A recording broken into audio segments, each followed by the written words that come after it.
العرش المجيد يا مبدئ يا معيد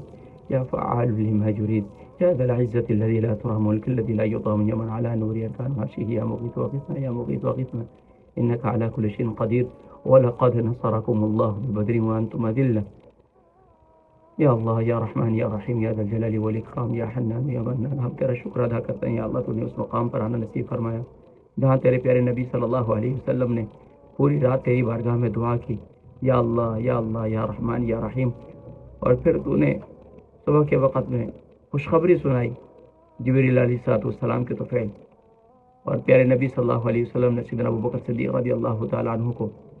بتایا کہ الحمدللہ اللہ کی مدد آ گئی، اور سبحان اللہ تبارک و تعالیٰ نے اسلام کو فتح دی، اور نبی کریم صلی اللہ علیہ وسلم کی دعاؤں کو اللہ کریم نے مستجاب فرمایا یا رب العالمین یا اکرم الاکرمین۔ آج بھی امت مسلمہ بے سر و سبانی کے عالم میں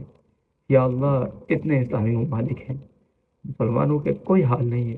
یا اللہ، بظاہر اسباب بھی نہیں ہے یا اللہ، معاشی تنگ دستی بھی ہے، معاملات بھی ہیں یا اللہ کریم، تیرے خزانے کے اندر کوئی کمی نہیں یا اللہ۔ یہاں بھی کفار و مشرکین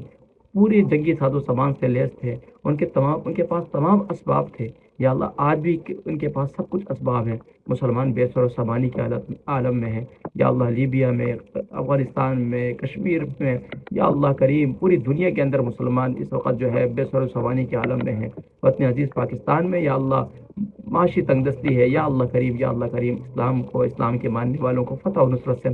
نواز دے یا اللہ، فتح و نصرت کے دروازے کھول دے یا اللہ، جس طریقے سے تو نے اصحاب بدر کی مدد فرمائی تھی یا اللہ، عالم اسلام کی مدد و نصرت فرما یا اللہ، پوری دنیا کے اندر جو اسلام کے ماننے والے علماء، مشائخ، دین کی خدمت کرنے والے پوری دنیا کے اندر آج لوگوں کو اسلام کی طرف دعوت دے رہے ہیں، اسلام کی طرف بلا رہے ہیں یا اللہ، جس طریقے سے نبی کریم صلی اللہ علیہ وسلم نے 313 صحابہ تیار کیے تھے یا اللہ کریم، یا اللہ کریم، ہمیں بھی اسی طرح محنت کرنے کی توفیق نصیب فرما یا اللہ کریم، ان کی کوششوں کاوشوں کو قبول فرما یا اللہ کریم، امت مسلمہ کو امت